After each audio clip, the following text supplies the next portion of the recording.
Selamat pagi, salam sejahtera. Perkenalkan, nama saya Maya Septriana, Sarjana Sains, Apoteker, Magister Sains. Pada tahun 2016, saya diangkat menjadi dosen di program studi pengobat tradisional Fakultas Vokasi Universitas Airlangga. Saya ditugaskan untuk memberi perkuliahan dan praktikum dengan kompetensi akupuntur, herbal, dan pijat. Pada salah satu mata kuliah berkompetensi akupuntur, saya memberikan pembelajaran tentang rencana pembelajaran semester RPS mata kuliah akupuntur Moxibushi pada semester genap tahun ajaran 2022 dan 2023. Dengan nomor dokumen pengesahannya adalah 38-D4 Batra-Gen-2023. Pada kompetensi akupuntur ini, saya mendapat tugas pada mata kuliah akupuntur Moxibushi dengan jumlah tatap muka sebanyak 7 kali. Mata kuliah akupuntur Moxibushi ada pada kurikulum tahun 2021, berada pada semester 4, dengan bobot SKS adalah 1 SKS. Capaian pembelajaran lulusan beraspek sikap adalah mahasiswa dapat menunjukkan sikap bertanggung jawab atas pekerjaan di bidang keahliannya secara mandiri. Pada keterampilan umum, mahasiswa mampu menyelesaikan pekerjaan berlingkup luas dan menganalisis data dengan beragam metode yang sesuai, baik yang belum maupun yang sudah baku. Sedangkan pada aspek pengetahuan, mahasiswa menguasai konsep, prinsip, teknik, serta prosedur operasional secara lengkap pada akupuntur, serta pada aspek keterampilan khusus diantaranya adalah mahasiswa mampu melakukan tata laksana terapi akupuntur pada titik akupuntur tubuh sesuai dengan standar WHO dengan menggunakan teknik penusukan dan perangsangan tradisional dalam memberi terapi pada pasien. Nah, capaian pembelajaran mata kuliah pada tatap muka kelima adalah mahasiswa mampu menjelaskan prosedur tonifikasi dalam akupuntur. Materi perkuliahan ini akan saya awali dengan mereview atau memberikan pertanyaan-pertanyaan tentang materi tatap muka sebelumnya. Misalnya jenis-jenis jarum, posisi pasien, serta cara insersi atau teknik penusukan.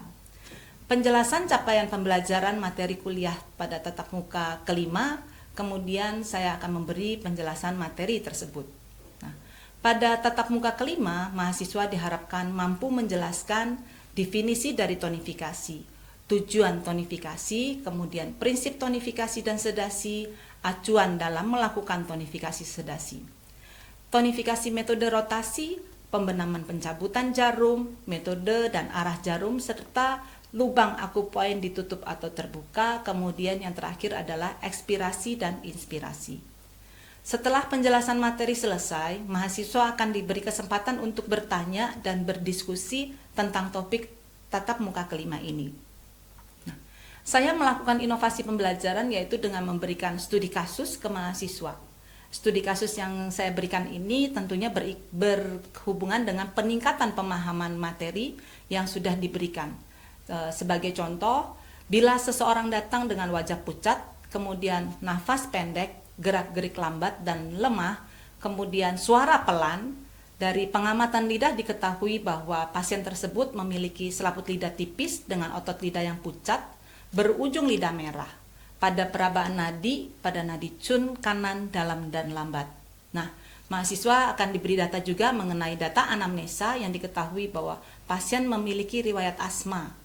Datang dengan keluhan utama serangan asma secara mendadak. Nah, kemudian sebutkanlah titik, jarum, posisi klien, dan teknik terapi tonifikasi yang sesuai untuk kondisi pasien saat ini. Nah, selain itu ada interaksi dengan mahasiswa, yaitu saya melakukan diskusi, tanya jawab, games, kemudian melakukan pemijatan titik akupuntur pada sesama mahasiswa secara mandiri, kemudian melakukan senam peregangan, kemudian ada tanya jawab diskusi dan games yang berisikan materi yang sudah pernah diberikan terdahulu maupun yang sedang diajarkan. Kemudian menghubungkan beberapa pengetahuan dari perkuliahan terdahulu dan menciptakan pola berpikir kritis dari mahasiswa. Suasana kelas ini sangat mempengaruhi pada pemahaman materi dan capaian pembelajaran. Saya akan mengamati ekspresi mahasiswa dalam mendengarkan penjelasan materi. Bila mahasiswa nampak kurang fokus mendengarkan, maka saya akan mengajak mahasiswa melakukan acupressure pada diri sendiri, kemudian bisa berpasangan dengan teman-teman di sebelahnya. Tujuan dari acupressure ini selain untuk mengembalikan fokus mahasiswa, juga meningkatkan stamina mahasiswa. Nah, titik acupressure akan bergantian digunakan untuk menghindari kejenuhan dari mahasiswa tersebut. Alternatif lain adalah dengan permainan interaktif yang menggunakan materi yang telah disampaikan. Pada akhir pertemuan, mahasiswa diminta untuk mempersiapkan materi tatap muka ke-6 dan mahasiswa diingatkan terkait dengan tugas upload resume materi pada tatap muka ke-5. Kemudian tugas mandiri itu wajib diupload pada portal Hebat Aula di hari yang sama dengan batas waktu pengumpulan tugas adalah pada jam 21.00 WIB. Nah, dosen akan menilai tugas yang telah terupload pada Hebat Aula. Dalam mengevaluasi capaian pembelajaran, komponen penilaian akhir pada mata kuliah ini adalah soft skill 10%, kemudian penilaian terdiri dari presensi, kehadiran, disiplin, dan keaktifan dalam, sedangkan tugas 20% itu berisi penilaian meliputi ketepatan waktu pengumpulan tugas dan kesesuaian hasil resume tugas. UTS akan diberi porsi 35% dan UAS juga 35%. Pada persiapan UTS dan UAS, tim dosen akan berdiskusi tentang kedalaman dan bobot soal yang akan diujikan di bawah arahan dari penanggung jawab mata kuliah atau PJMK. Soal dapat berupa MCQ, esai, ataupun studi kasus. Nah, mahasiswa yang mengikuti ujian akhir semester adalah mahasiswa yang telah mengikuti minimal 75% kehadiran di kelas. Sedangkan mahasiswa yang tidak memenuhi kehadiran akan tercekal pada cyber kampus sehingga tidak dapat mengikuti ujian akhir. Nah, bagi mahasiswa yang tidak mencapai nilai kelulusan minimal C, akan dilakukan ujian perbaikan sesuai dengan hasil diskusi PJMK dan tim dosen.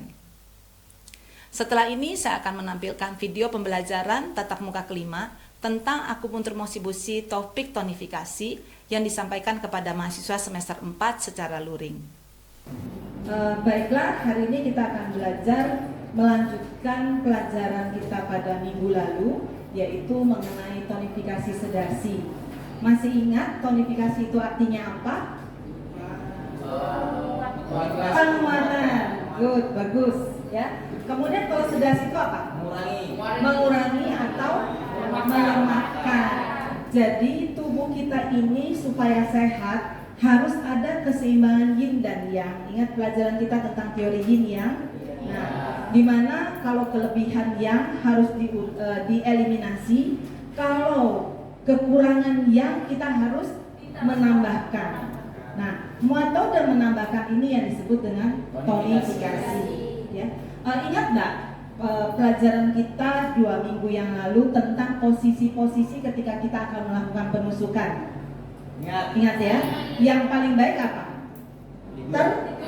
Berbaring ya, itu adalah posisi yang paling aman. Kemudian kalau kita nyeri kepala sebelah kanan, maka posisi kita tidur sebaliknya gimana? Hadap ke kiri supaya kita bisa mengambil area-area kepala yang sebelah kanan. Berarti untuk posisi sudah oke. Bagaimana dengan materi tentang penjaruman?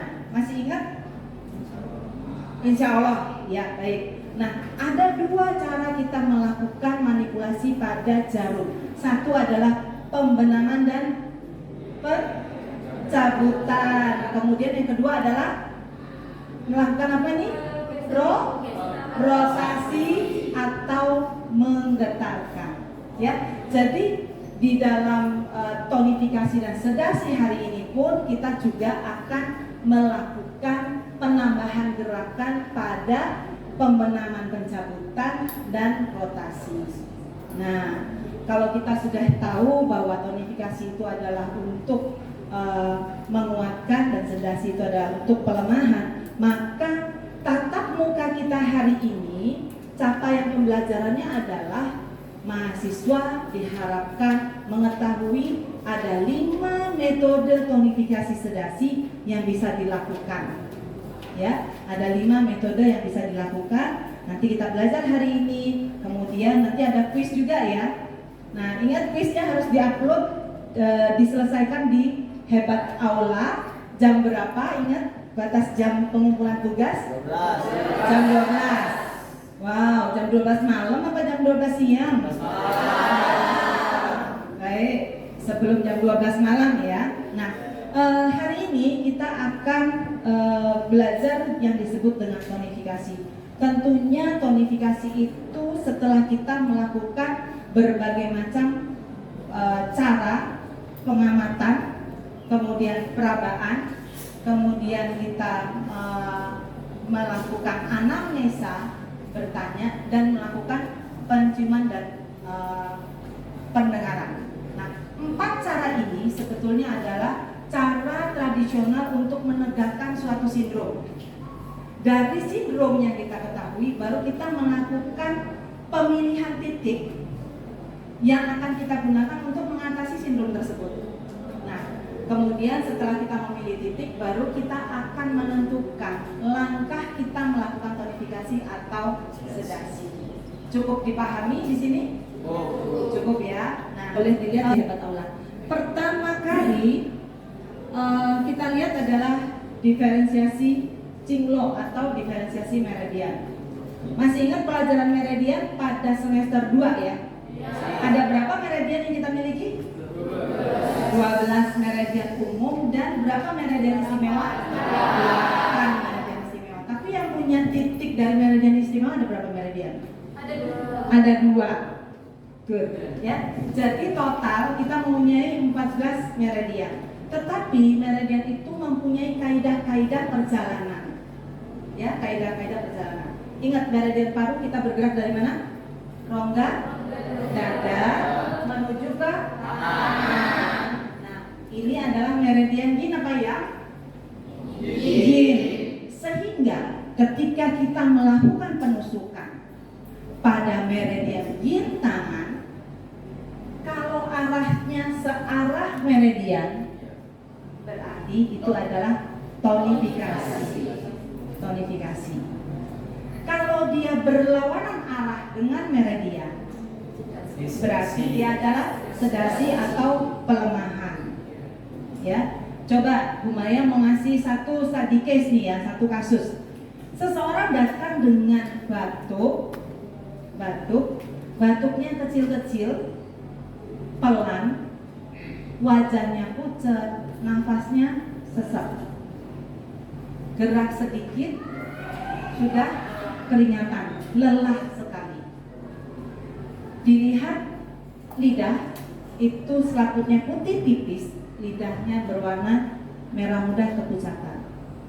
Nadinya diraba itu dalam lambat. Kira-kira kasus ini menuju ke arah yang atau ke arah yin? Yin. Ada yang enggak? Enggak ya. Kasus ini adalah kasus yin. Berarti dia lemah atau kuat?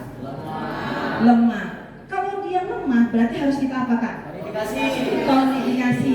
Berarti kita milih titik dari meridian paru. Ada berapa titik meridian paru? Lupa. Ayo.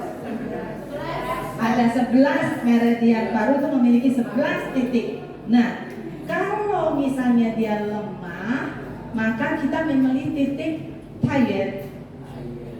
Tayen itu namanya titik ibu. Jadi kita tusuk Tayen, tujuannya adalah untuk tonifikasi, untuk menguatkan. Kalau kita melihat arah meridian, berarti dia harus kemana? Ke jari-jari atau ke arah dada? Ke arah jari-jari atau dada. Kan tadi dari dada mengalir ke jari-jari. Kalau searah berarti Tayen ditusuk ke jari-jari. Gitu ya. Ingat ya, ini namanya tonifikasi. Ya, tapi case yang berbeda. Kalau dia batuknya ngekel, dengan putung yang kuning kental, ya batuknya tuh sampai baru keluar itu dahak, berarti sifatnya apa?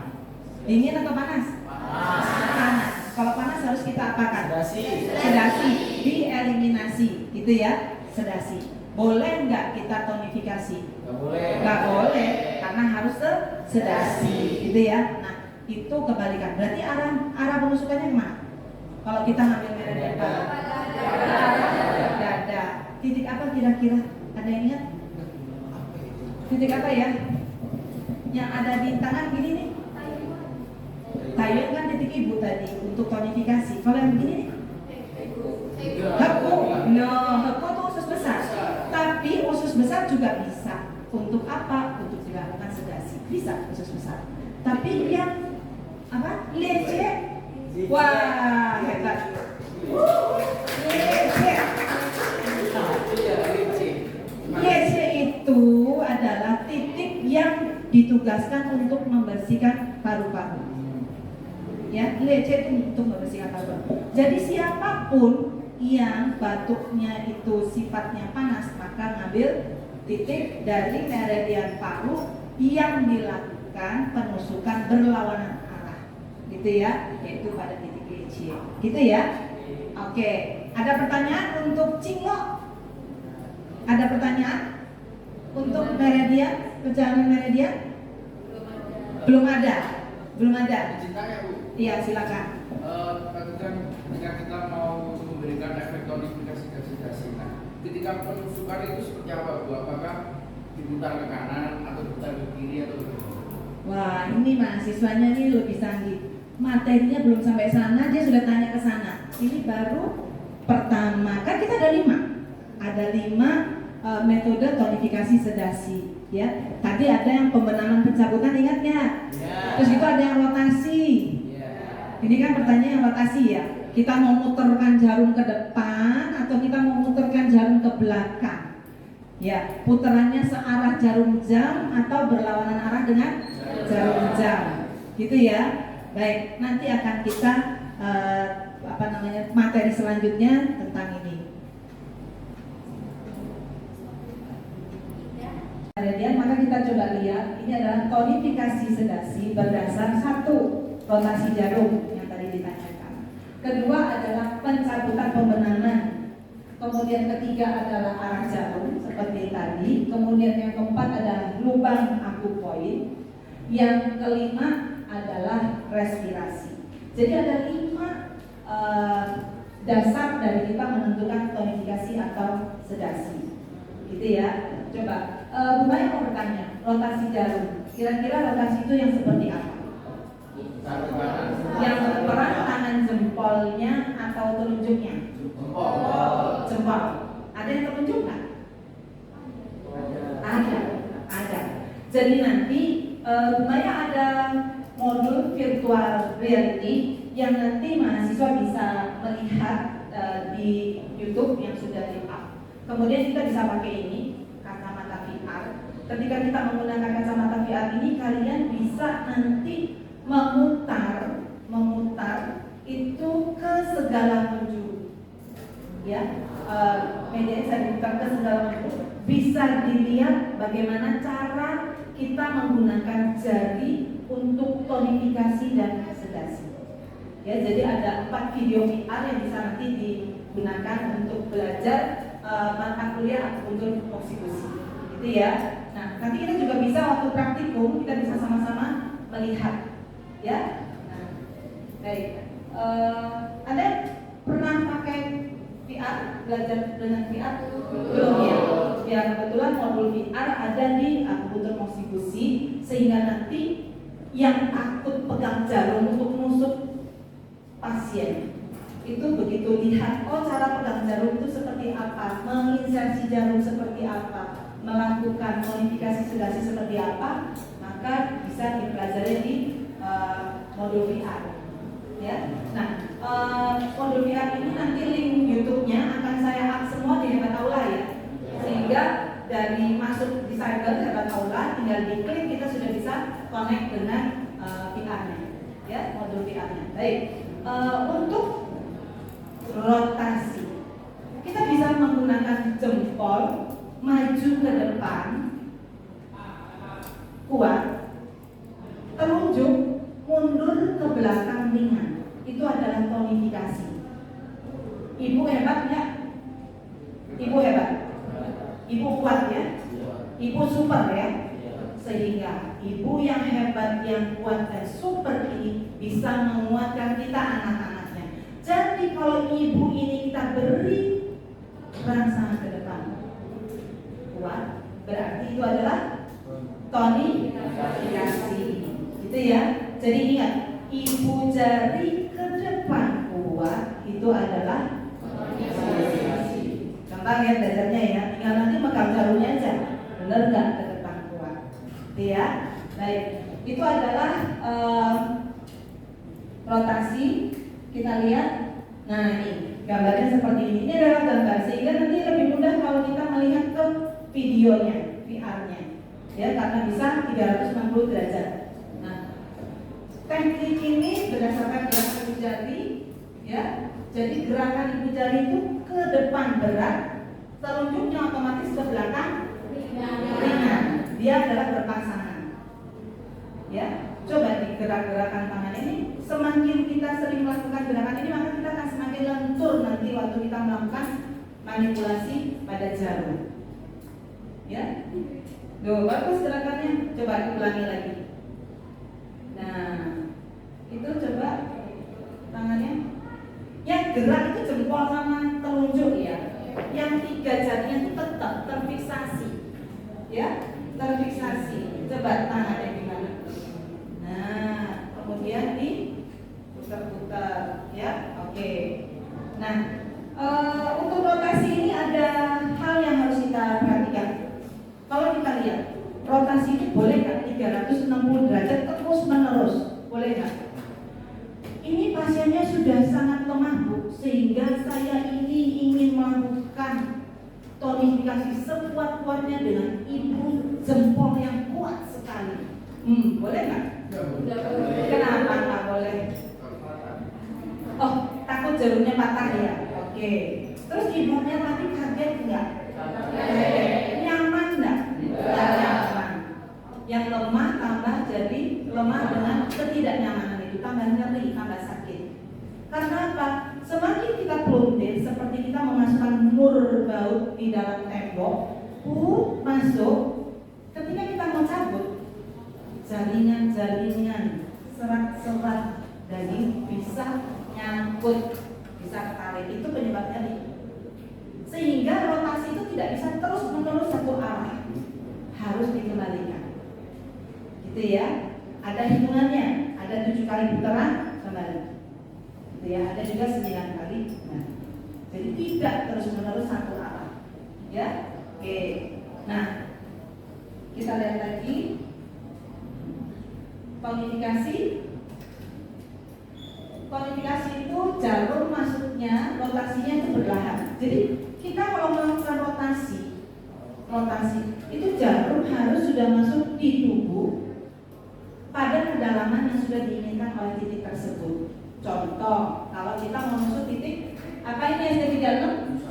Cusandi. Ketika kita ingin menusuk titik cusandi, maka kita sudah memasukkan jarum 1,5 cun tersebut ke bawah permukaan kulit sedalam 0,8 cun. Setelah masuk pada kedalaman, baru kita melakukan rotasi, bukan nempel di kulit terus dirotasi. Kenapa? Karena rasa nyeri itu berada di kulit epidermis, kulit luar. Ya, kalau kita cepat masuk di bawah permukaan sukutan, maka itu tidak akan sakit. Gitu ya. Ada yang mau dicoba ditusuk? Mau. Wow. Nanti kita praktikum ya. Praktikum nanti kita akan melakukannya. Ya. Setelah ini kan kita dilanjutkan dengan mata kuliah praktikum. Nanti kita akan melakukan. Ya. Baik. Nah, kita lihat lagi. Ibu dengan rotasi ini ya, rotasinya ya. Dicatat ya. Rotasinya adalah ibu jari bergerak ke arah depan agak kuat ya, bukan kuat ya. Kemudian dari telunjuk bergerak ke belakang ringan. Itu adalah rotasi. Oke, kita lanjut ya. Nah, bagaimana ini? Ini adalah sedasi. Sedasi adalah kebalikan dari tonifikasi. Ya, baik. Kita lihat lagi. Ini adalah sama seperti yang dijelaskan bahwa tonifikasi diberikan pada pasien kondisi Nah, saat ini kelihatan ada yang efisiensi nggak? Coba kita lihat teman-teman kita, ada yang efisiensi nggak? Kalau nanti ketemu teman-teman yang defisiensi, kita bilang kamu mau ditonifikasi nggak? Gitu ya. Ya, siapa tahu mau ditonifikasi kita sediakan dulu ya. Kita lakukan penusukan. Ya, oke. Nah, tonifikasi itu juga mempunyai tujuan yaitu menyeimbangkan yang disebut yin, wei, qi dan darah. Ingat yin itu apa? Kalau qing itu cairan, yin itu bisa juga essence, bisa juga nutrisi. Kemudian wei itu adalah permukaan, wei qi permukaan, kemudian qi dan dalam. Itu membuat keseimbangan semua. Ya, luar, dalam, qi dan dalam. Ya. Nah, pada penyakit sistem gerak, itu maksudnya apa? Penyakit motorik ya? Ya, penyakit motorik. Nah, bila digunakan akupoint pada ekstremitas, kita sering menggunakan teknik ini seperti yang Bu Maya tadi sampaikan. Tusuk di titik mana? ST36. ST36 kita sering menggunakan metode ini. Metode apa? Rotasi. Good. Ya.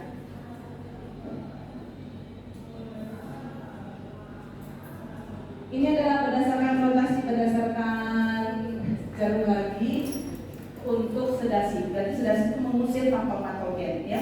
Kalau tadi malam itu karena patogen angin dingin, sekarang duduk di sini rasanya kok kepalanya pusing, perutnya kembung, agak mual, ya mungkin itu adalah masuk angin. Maka metode yang digunakan adalah metode mengusir, mengeliminasi angin, patogen angin. Berarti menggunakan sedasi, itu ya. Oke. Lanjut kita lihat ke topik kedua. Nah, ini adalah pembenangan pencabutan. Nah, pembenangan pencabutan. Kita lihat gambarnya, lebih mudah kita lihat gambar. Nah, caranya adalah akupoint itu ditekan, kemudian dimasukkan perlahan-lahan. Jadi pembenangan pencabutan itu ketika kita akan melakukan penusukan, maka dilihat lambat cepatnya jarum masuk ke dalam tubuh. Ada maknanya. Masuknya jarum ke dalam tubuh itu seiring dengan nanti keluarnya jarum dari dalam tubuh. Kecepatan keluar itu juga akan sangat berpengaruh. Kira-kira siapa yang mau kira-kira nih? Bagaimana kalau kita menusuknya itu pelan-pelan, masuk di bawah conduit, kemudian pelan-pelan didorong masuk sampai ke dalamannya. Ini metode tonifikasi atau sedasi?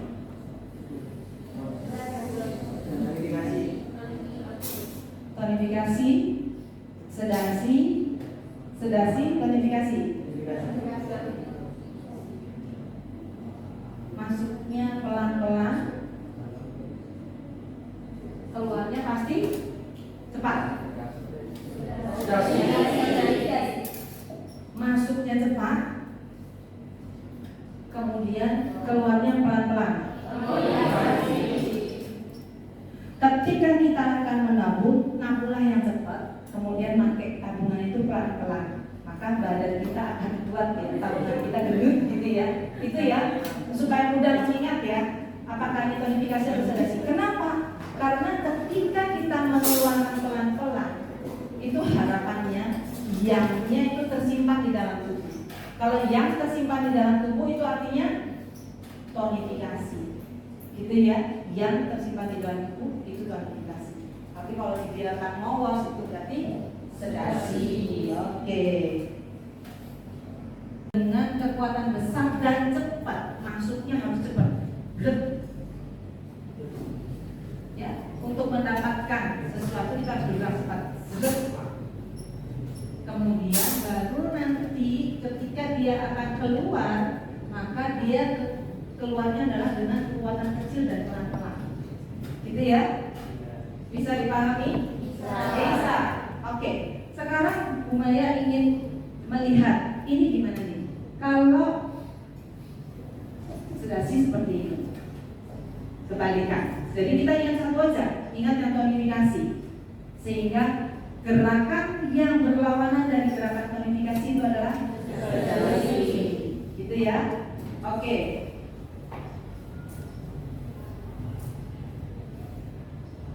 Ada yang mau ditanyakan?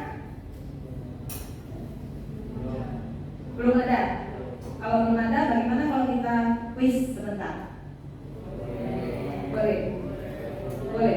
Quiz atau permainan deh? Permainan ya. Permainan. Oke. Kemarin sudah belajar pengamatan belum? Sudah ya? Coba lihat lidah temannya. Lihat lidah temannya. Sudah lihat lidah temannya. Ya saling lihat lidah temannya. Kenapa? Kenapa materi hari ini tonifikasi dan sedasi harus melihat lidah temannya? Karena supaya tahu temannya ini posisinya lagi kuat atau lagi lemah. Oke, coba lihat lidah temannya. Sudah? Sudah lihat semua? Oke. Siapa yang melihat lidah temannya merah sekali?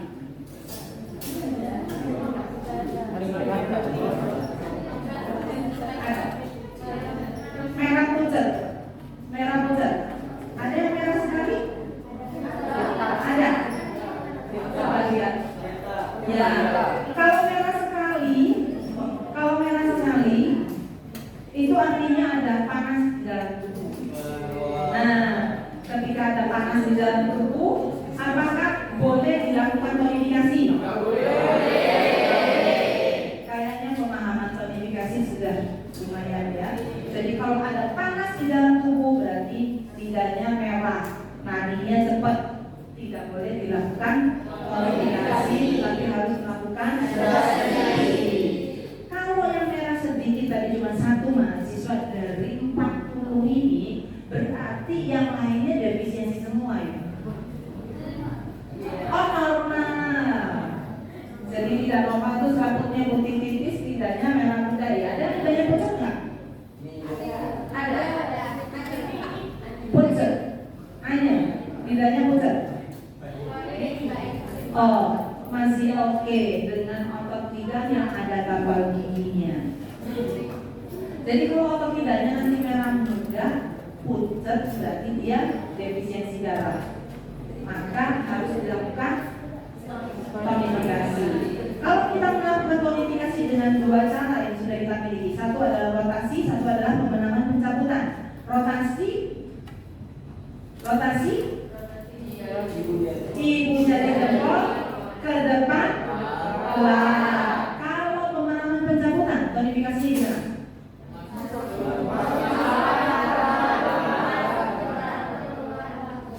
Masuknya cepat, keluar kumpulkan uang sebanyak-banyaknya, makanya secukupnya saja. Itu tonifikasi ya. Gitu ya. Setuju? Setuju. Itu adalah berdasarkan ekspirasi inspirasi. Artinya apa? Menghirup nafas dan menghembuskan nafas. Nafas siapa yang dilihat? Terapis atau pasien? Jadi ketika kita memberi apa-apa, tarik nafas, hembuskan. Tarik nafas, hembuskan. Ketika kita melakukan insersi jarum pada pasien, menarik nafas, kemudian hembuskan, tarik nafas, hembuskan. Pas kita masuk di dalam klik pada permukaan kulit, posisi nafas pasien adalah menghembuskan. Ini artinya tonifikasi. Ketika menghembuskan nafas itu adalah tonifikasi. Berarti kebalikan. Tarik nafas dalam, masukkan. Berarti ini adalah sedasi. Jadi kalau hembuskan itu adalah tonifikasi. Ya. Nah, dengan berakhirnya tonifikasi sedasi berdasarkan respirasi, maka pertemuan kita pada pagi hari ini kita cukupkan sekian. Kemudian setelah ini kita akan lanjut dengan praktikum akupuntur konstitusi, tetapi karena di Hebat Aula itu kita sudah setuju sepakat ketika kontrak perkuliahan akupuntur konstitusi bahwa ada tugas resum individu setiap hari yang harus dikumpulkan jam 12, maka silakan membuat resum dan di-up sebelum jam 12. Gitu ya. Nah, bila ada pertanyaan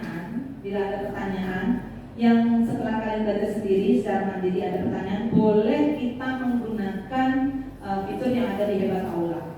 Ya, di situ ada fitur diskusi, sudah saya buka fitur diskusi, silakan di situ. Nah, untuk fitur diskusi, monggo silakan teman-teman juga kalau punya jawaban silakan menjawab. Ya, nanti akan saya berikan tanggapan bagaimana jawaban yang benar. Ya, akan saya pandu pertanyaan-pertanyaan tersebut. Begitu. Cukup ya? Oke, semoga materi hari ini bermanfaat dan kita bisa menggunakan ketika kita sudah belajar